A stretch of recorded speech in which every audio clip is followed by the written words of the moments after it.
الشيطان الرجيم. بسم الله الرحمن الرحيم. يا أيها الذين آمنوا لا تكونوا كالذين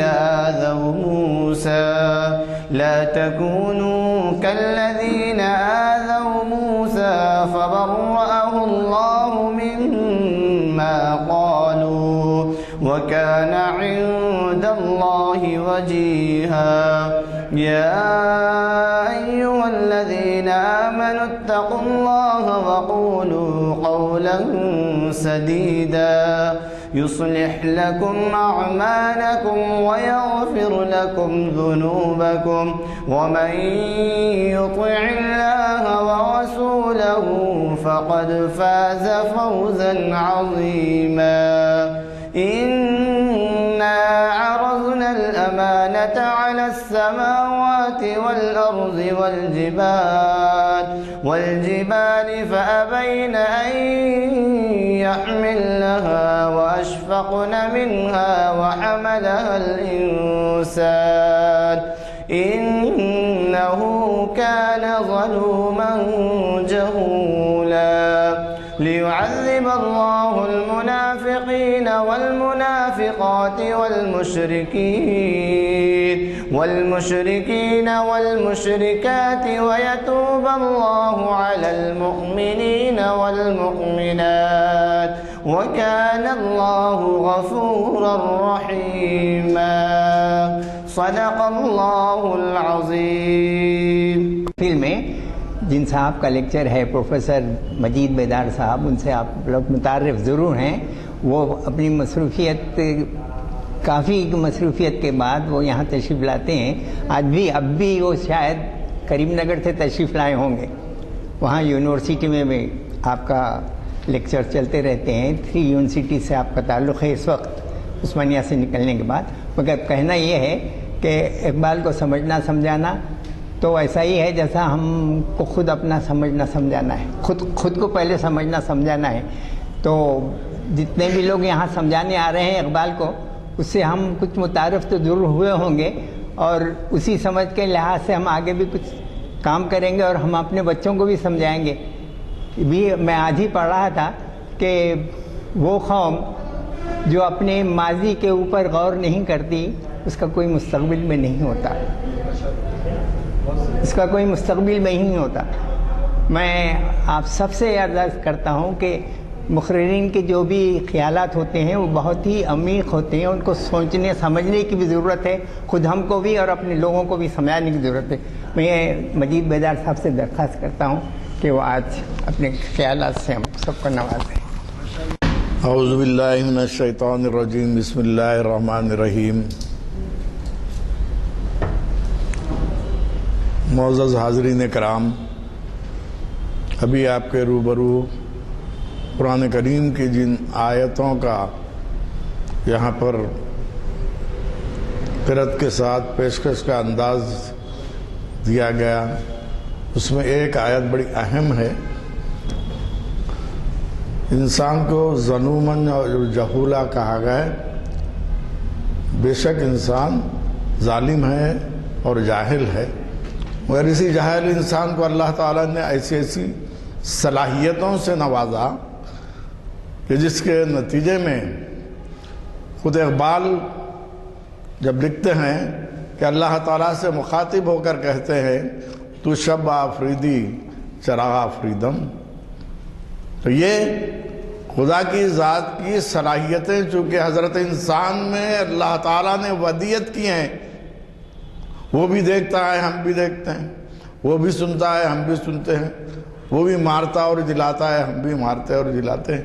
یہ تمام خدا کی صلاحیتیں لامحدود اور انسان کی صلاحیتیں محدود. صرف اتنا ہی فرق ہے. تو خدا نے کہا یہ جاتا ہے کہ اللہ نے انسان کو اشرف المخلوقات کے ساتھ اپنی ذات کے برابر پیدا کیا. تو اب لازمی ہے کہ اللہ نے جو صلاحیتیں بدیت فرمائی تھی ان صلاحیتوں کا اقرار بھی ضروری ہے. کسی شاعر نے کہا تھا خدا جب حسن دیتا ہے نزاکت آ ہی جاتی ہے۔ جب خدا نے تمام صلاحیتوں کے ساتھ مکمل انسان بنا کر اشرف المخلوقات کی حیثیت سے اس دنیا میں اس ہستی کو بھیجا ہے، تو کیا یہ ہستی خاموش رہے گی؟ کیا اس ہستی کے ذریعے کوئی اہم صلاحیتوں کا اظہار نہیں ہونا چاہیے؟ تو اللہ تعالیٰ نے کسی کو امیر بنا دیا، کسی کو فقیر بنا دیا، کسی کو سائنسداں بنا دیا، کسی کو عالم و فاضل بنا دیا، اور کوئی مفکر ہے، کوئی اسکالر ہے۔ یہ تمام صلاحیتیں انسانوں میں ہم کو جو دکھائی دیتی ہیں کہ یہ خدا کی ذات کے چند نمونے ہیں۔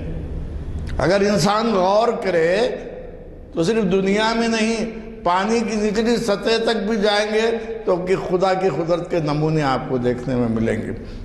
سمندر کی تہوں میں بھی خدا کی نعمتوں کے جلوے آپ کو دیکھنے کا موقع ملے گا۔ اقبال ایک ایسا شاعر ہے جس نے خدا کے جلووں کو اپنی شاعری میں مقید کرنے کی کوشش کی، جس کا نتیجہ یہ رہا کہ اقبال نے یہ محسوس کیا کہ اردو شاعری جو روایتی انداز سے چلی آ رہی ہے، اور اس شاعری میں جو پرانی شعری حیتیں ہیں، شعر لکھنے کے پرانے جو انداز ہیں، وہ اپنی جگہ مسلمہ۔ مثنوی لکھی جاتی تھی، مرثیہ لکھا جاتا تھا، قصیدہ لکھا جاتا تھا، رباعی لکھی جاتی تھی، نظم لکھی جاتی تھی، غزل لکھی جاتی تھی۔ یہ تمام شعری اصناف فارسی کے توسط سے اردو میں آئی تھی۔ اقبال کا دور ایک ایسا دور ہے جبکہ عصری حسیت بھی پیدا ہو گئی، عصری انداز بھی دنیا کی دوسری زبانوں کے شعری اور نثری انداز دوسری زبانوں میں منتقل ہونے لگے۔ لازمی ہے کہ طویل عرصے سے اردو نثر میں ایک صنف چل رہی تھی جس کو ہم ایک ہی انداز سے لکھنے کا انداز جو داستان کہلاتا تھا۔ داستان سے ناول انگریزی زبان سے اردو میں آیا، اسی طرح افسانہ انگریزی زبان سے آیا، ڈرامہ انگریزی زبان سے آیا۔ تو اقبال کا دور ایک ایسا عظیم دور ہے جس میں شعری اصناف ہی نہیں بلکہ نثری اصناف میں بھی نئے نئے تجربے ہو رہے تھے، اور اقبال کے دور میں ہی وہ شاعری بھی لکھی گئی جو شاعری کے نام پر یوں سمجھا جاتا ہے کہ شاعری نہیں بلکہ نثر نگاری ہے۔ آزاد نظم، محرہ نظم، نثری نظم، یہ تمام چیزیں بھی اقبال کے دور میں وجود میں آ چکی تھی۔ حاضرین کرام، اقبال ایک ایسے دور کے پروردہ ہیں جنہوں نے اپنے عہد کے تمام تقاضوں کا مطالعہ کیا، اپنے عہد کے عرب فلسفیوں ہی نہیں فارسی کے فلسفیوں کے علاوہ یورپ کے بڑے بڑے فلسفیوں کے خیالات سے بھی استفادہ کیا۔ یہ تمام ہونے کے باوجود اقبال کی شاعری کا ان کے معاصر دور کے پس منظر میں ہم جائزہ لیتے ہیں تو یہ ثبوت ملتا ہے کہ اقبال نے جن شعری اصناف کو اور جن نثری اصناف کو اپنے اظہار کا ذریعہ بنایا اس میں روایت کا عکس بھی ہے اور عہد جدید کی خصوصیت بھی موجود ہے۔ حاضرین، ہم جانتے ہیں علامہ اقبال کے خطوط 4 جلدوں میں شائع ہو چکے ہیں، اچھے نثر نگار بھی تھے، اور وہ خطوط انہوں نے اپنی وضاحت کے لیے، اپنی تسکین کے لیے مختلف لوگوں کو لکھے۔ تو آپ دیکھیں گے مکتوب نگاری ایک ایسا فن ہے جس کو انگریزی میں ایپیسل کہتے ہیں اور عام زبان میں لیٹر رائٹنگ کہتے ہیں۔ تو علامہ اقبال کی مکتوب نگاری میں آپ دیکھیں گے تو صرف اس نثر کا جلوہ یہ ہے کہ نثر کے اس مکتوب نگاری کے انداز میں بھی علامہ اقبال نے جدید طریقوں کو اختیار کیا۔ ان کا ایک خط ایسا ہے جس کا آپ مطالعہ کریں تو پتہ چلے گا کہ علامہ اقبال نے وہ خط نہیں لکھا بلکہ وہ در حقیقت آج پیچیدہ حالات میں مبتلا جو افغانستان ہے پاکستان سے افغانستان کی سیر و سیاحت کی کیفیت اس خط میں موجود ہے۔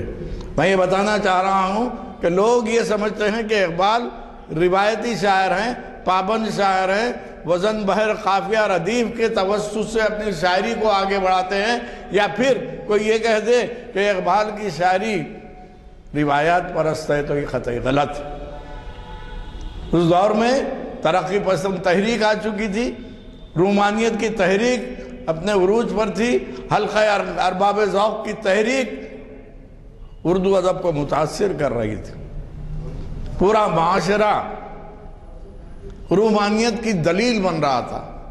شاعر اور نثر نگار اپنے کلام میں وہی باتیں پیش کر رہے تھے جس کی وجہ سے انسان کی جمالیات کو تسکین ہوتی ہو۔ کسی شاعر نے ایک دور تھا، ہماری شعر و ادب کی خصوصیت یہ رہی ہے کہ لوگ اگر محبت بھی کرتے تو اپنے معشوق کا نام چھپایا کرتے تھے، لیکن ایسے شاعر بھی پیدا ہوئے اقبال کے دور میں۔ اختر شیرانی، یہی وہ سرزمین ہے جہاں ریحانہ رہتی تھی، محبوب کا نام لیا جانے لگا، بے باکی کھل کر سامنے آنے لگی، اور لوگ یہ سمجھنے لگے کہ روایت کا اختتام ہو رہا ہے اور جدیدیت آ رہی ہے۔ یہ تمام دور اقبال کا ایک ایسا دور ہے جس کو ہم بلا شبہ ایک کشمکش کا دور کہہ سکتے ہیں۔ وہ کشمکش پوری دنیا میں اسلام اور کمیونزم کے درمیان کی کشمکش تھی۔ اس دور میں کمیونزم تیز رفتاری کے ساتھ فروغ پا رہا تھا۔ اقبال کی شاعری کا آپ جائزہ لیں تو اقبال کی شاعری ہمہ جہت ہے۔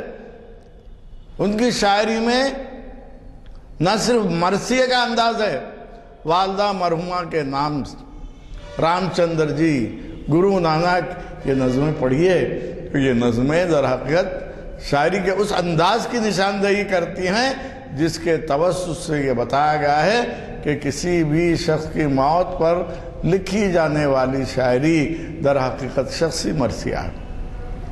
تو اقبال کے کلام میں جہاں آفاقیت ہے اور انہوں نے مختلف افکار پیش کیے، پہلی مرتبہ تصورات کو شاعری میں ڈھالنے والے علامہ اقبال، چاہے وہ تصور خودی ہو، چاہے وہ تصور عشق ہو، چاہے وہ تصور فخر ہو، چاہے وہ تصور مکمل انسان ہو، یہ تمام تصورات کو شاعری میں ڈھالنا لوگ یہ سمجھتے تھے کہ مشکل کام ہے، لیکن اقبال نے اپنے دور کے وہ تمام مشکل کام جو شاعری کے توسط سے اظہار کا ذریعہ بنتے تھے وہ تمام اپنے ذمے لیے۔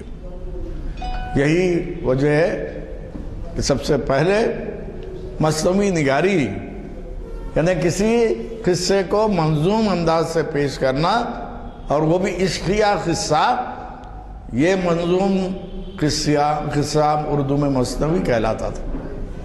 مثنویاں عشقیہ لکھی جاتی تھی، بہرام گل اندام لکھی گئی، لیلا مجنوں لکھی گئی، اور اسی طرح اختر حسن، میر حسن، مختلف شاعروں کی مثنویاں، چاہے وہ گلزار نسیم ہو، چاہے وہ سحر البیان ہو، سب عشقیہ مثنویاں۔ عشقیہ مثنوی کی روایت اور ڈگر کو چھوڑ کر اقبال نے مثنوی لکھی تو حقائق پر مبنی، انسان کی زندگی سے قربت رکھنے والی، اور ایسی مثنویاں جس کے اگر آپ جو ہے تجزیہ کریں شاعری کے پیمانے کے ساتھ تو ساقی نامہ بھی مثنوی ہے، مسجد خطبہ بھی مثنوی کے انداز میں۔ تو کہنے کا مطلب یہ ہوا اقبال نے اپنے عہد کی شاعری کی روایتی شعری حیتیں جو تھی اس کو اٹھا کر جدید تقاضوں سے ہم آہنگ کر کے وہ چیز جو زمین پر پڑی ہوئی تھی اس کو آسمانوں تک پہنچا دیا۔ یہ اقبال کی شاعری کا کمال ہے۔ اس دور میں ایک جانب فرانس سے بہت بڑا بھونچال دنیا میں آ چکا تھا، اور فرانس کے لوگ یہ سمجھتے تھے کہ دنیا میں انسان کے وجود کا مقصد ہی رومانیت ہے، جمالیات ہے۔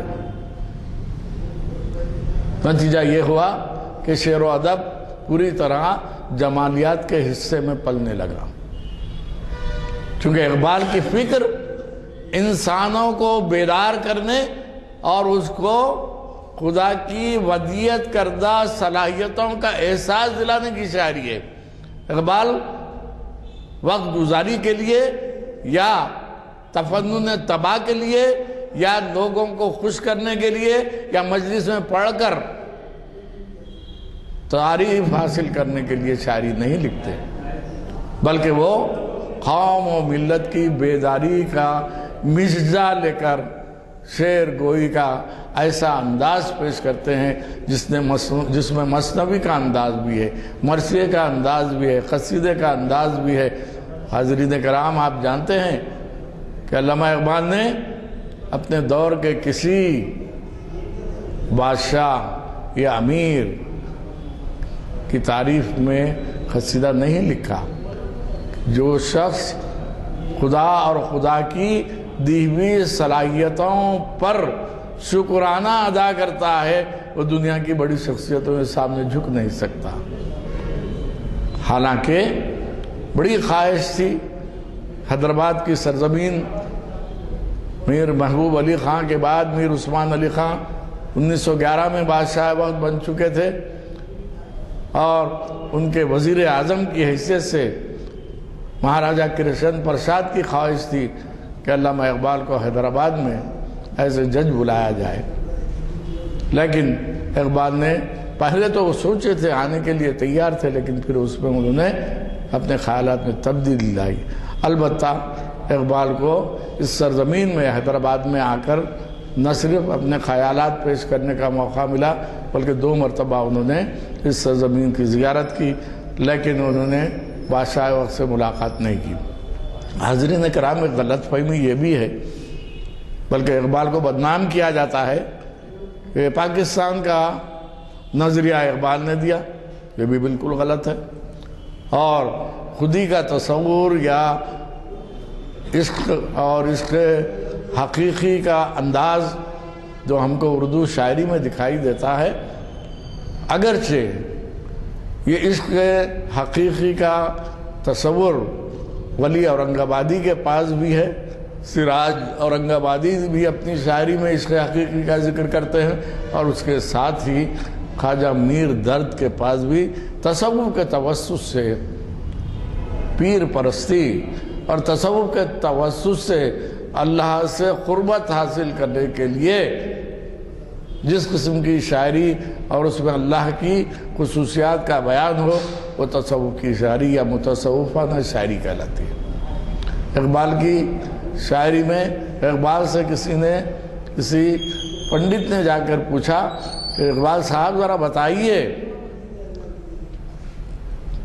کوئی ندی ہے تو بہتے ہوئے کدھر جاتی ہے، کوئی دریا بہتے ہوئے سمندر میں گرتی ہے، اور پھر سمندر کے پانی میں سے ندی یا جھیل کا یا دریا کا پانی الگ کرنا مشکل ہے۔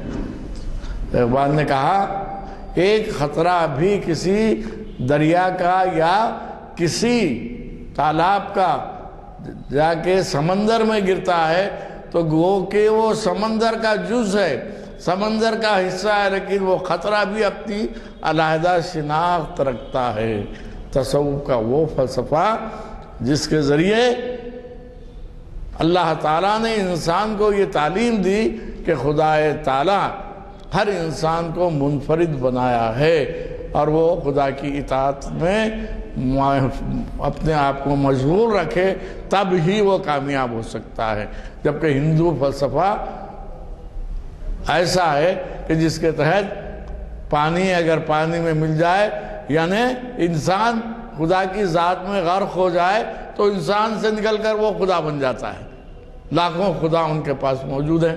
یہ ہندو فلسفے جس کو بھکتی تحریک کے پس منظر میں نمائندگی دی گئی، اور جس کے تحت تصوف کا وہ غلط نظریہ عام ہوا اور یہ سمجھا جانے لگا کہ اگر مسلمان ہے خانہ کعبہ نہیں جا سکتا تو وہ قریب ہی ہے، اجمیر چلا جائے، 2 بار اجمیر جائے تو 1 حج کا ثواب۔ اس قسم کی جو غلط نظریات کی پیروی ہندوستان میں ہوتی رہی ہے، اس کو ختم کرنے کے لیے اقبال کی فکر بڑی اہمیت کی حامل ہے۔ مجھے جو موضوع دیا گیا ہے اس کے پس منظر میں میں یہ بتانا چاہ رہا تھا کہ جس دور میں اقبال شاعری کی خدمت انجام دے رہے تھے، میں شاعری کر رہے تھے نہیں کہوں گا، شاعری کی خدمت، اس دور میں لفظ کی اپنی جگہ اہمیت تھی، اور لفظ کے معنی، اقبال چونکہ پنجابی نژاد تھے، اردو ان کی اتنی مستحکم نہیں تھی، اس لیے اکثر ترقی پسند نقاد نے یہ کہا ہے کہ اقبال زبان کے شاعر نہیں ہیں۔ وجہ یہ بتاتے ہیں کہ وہ بھی ایک لفظ ایک ہی انداز سے استعمال ہوگا، 2 انداز سے تو نہیں۔ ایک لفظ ہے شمع، اس کو شمع کہنا چاہیے یا شمع کہنا چاہیے؟ اقبال نے دونوں طریقے سے استعمال کیا۔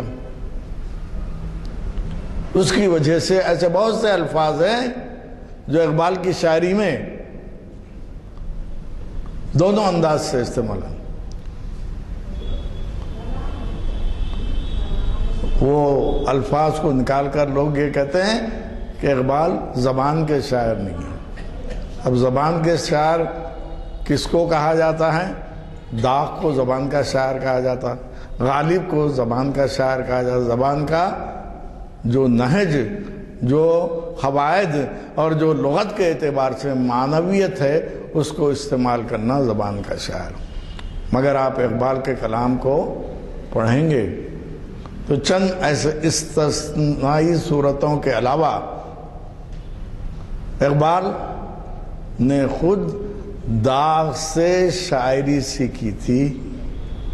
جو اہل زبان تھے، ایک استاد جو تعلیم دیتا ہے تو وہ ادھوری تعلیم نہیں دے سکتا۔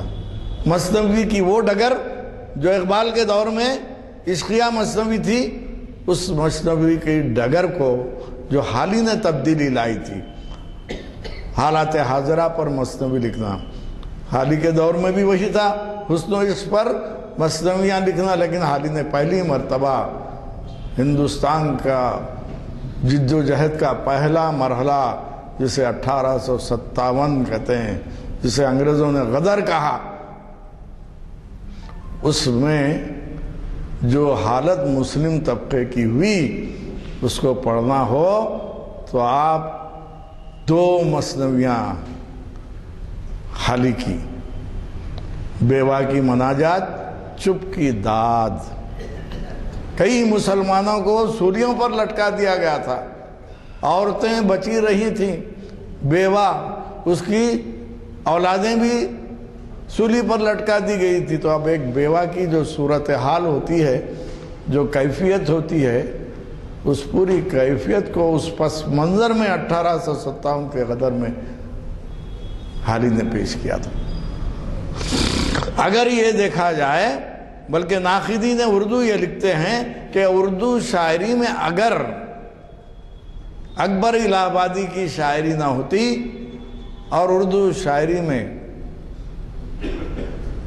اگر حالی کی شاعری نہ ہوتی تو بلا شبہ اقبال نہ ہوتے۔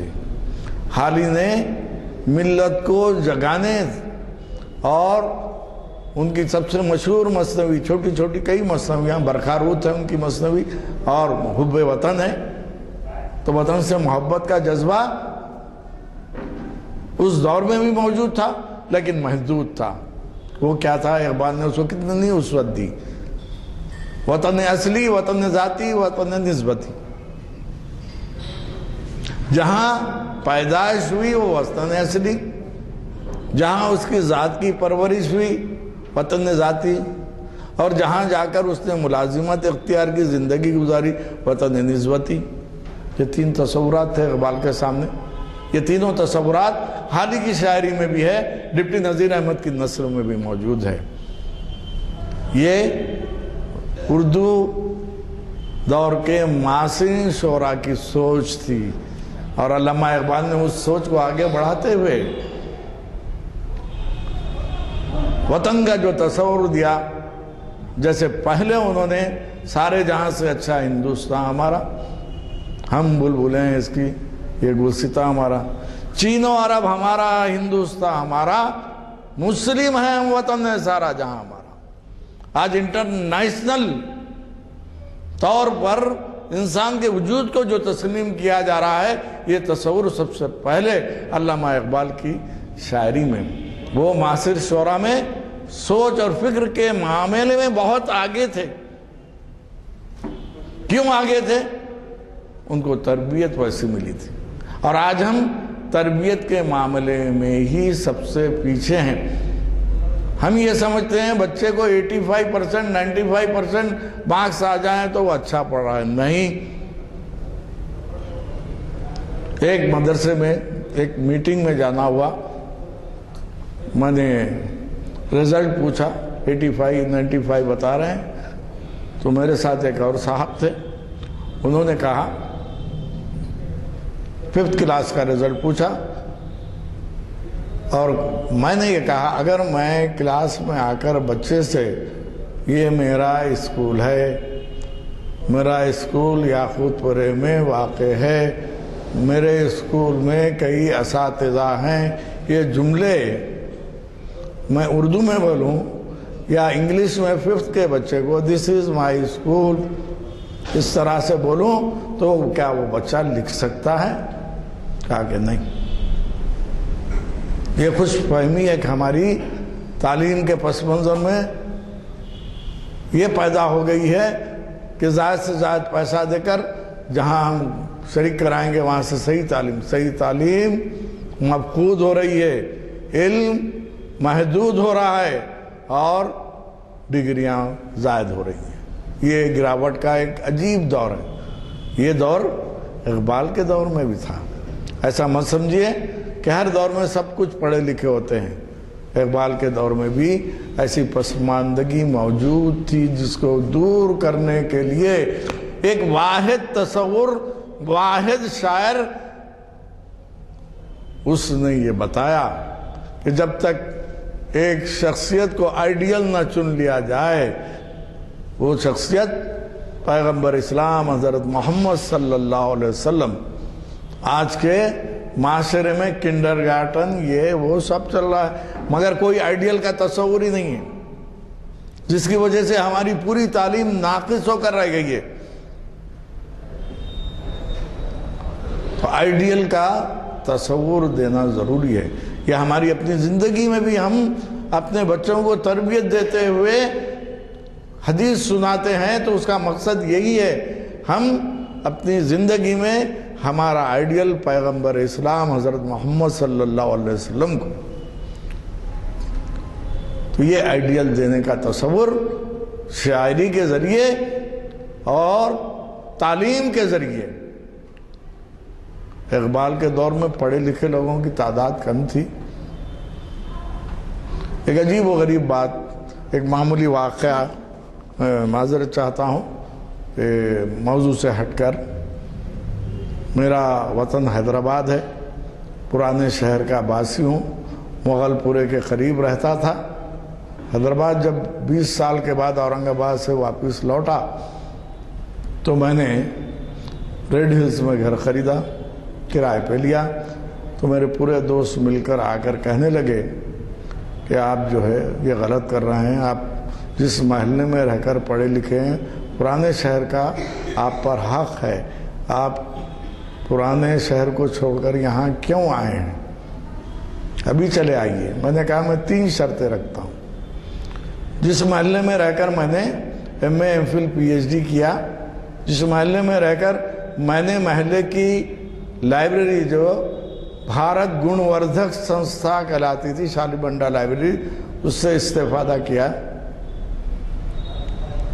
اس پیریڈ کو گزر کے 40 سال کا عرصہ ہو رہا ہے۔ اگر اس 40 سال کے عرصے میں یہ پورے مغل پورہ، سلطان شاہی اور میر کا دائرہ، شالی بنڈا، یہ چاروں محلوں میں اگر آپ 10 مسلم پوسٹ گریجویٹ دیں گے تو میں ضرور آ کے اس پرانے محلے میں رہوں گا.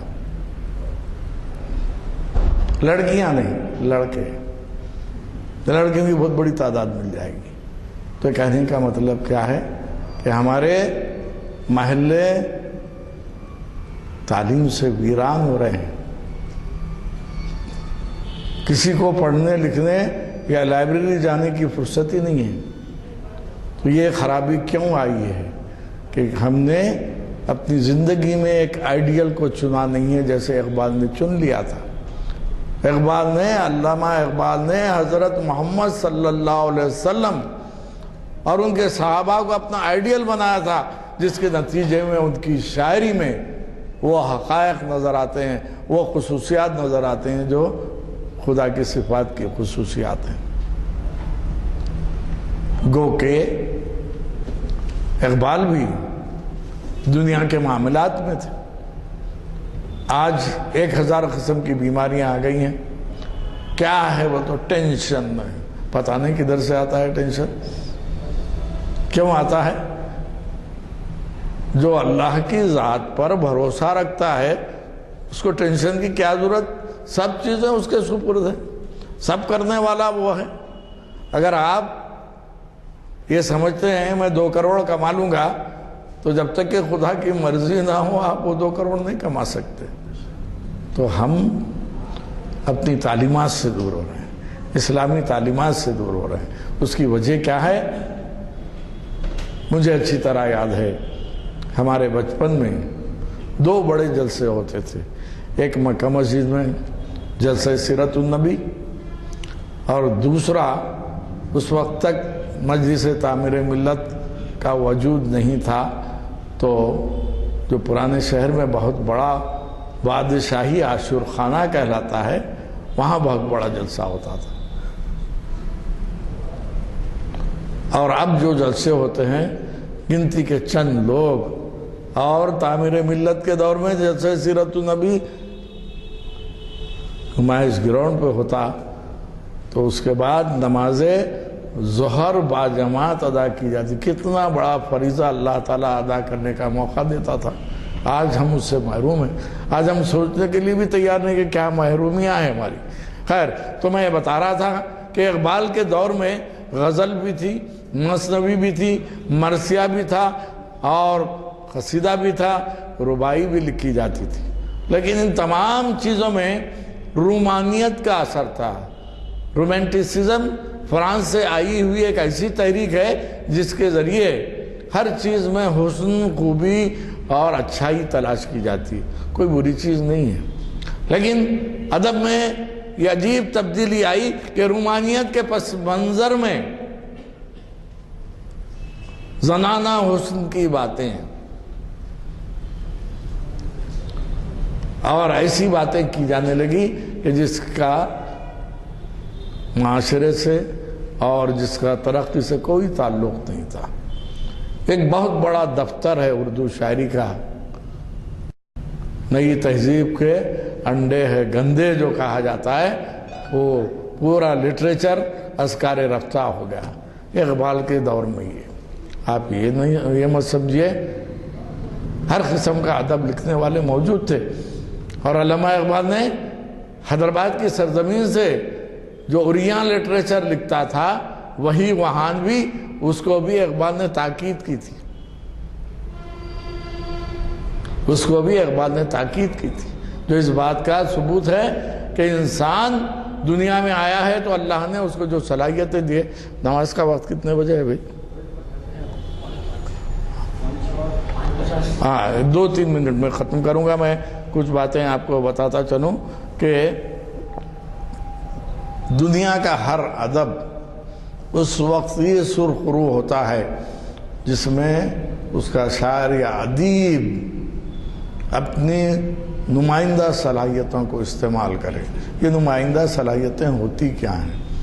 خدا نے جو صلاحیت بندے کو دی ہے اس کو خوب سے خوب تر بنا کے پیش کرنا.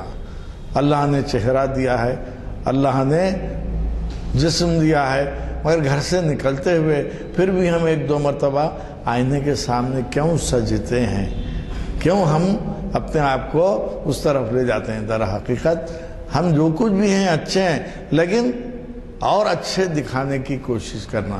ادب بھی یہی ہے۔ خیالات جو بھی ہیں ہر ایک کے ذہن میں ہوں گے، لیکن خیالات کو پاک صاف ستھرے اور بہترین الفاظ کے توسط سے پیش کرنا، اور ایسا پیش کرنا کہ سامنے والا یہ سمجھے کہ جو بھی شاعر یا نثر نگار کہہ رہا ہے وہ تمام باتیں میرے دل میں ہیں۔ اقبال کی شاعری صرف مذہبی لوگ نہیں، بلکہ وہ لوگ بھی اشعار کو کوٹ کرتے ہیں، کیونکہ اقبال کے اشعار میں وہ خوبی ہے، وہ خصوصیت ہے جو انسان کے ذہن کو جھنجھوڑتی اور ملت اسلامیہ کو متحد ہونے کی ترغیب دیتی ہے۔ اس دور کے تمام ادبیات لکھنے والے سب متحد ہونے کی بات نہیں کرتے تھے، اور خدا کا بندہ ہونے کے ناطے انسان کو شکرانے کی طرف راغب نہیں کرتے تھے، بلکہ ہر ایک اپنے اپنے انداز سے لکھ رہا تھا۔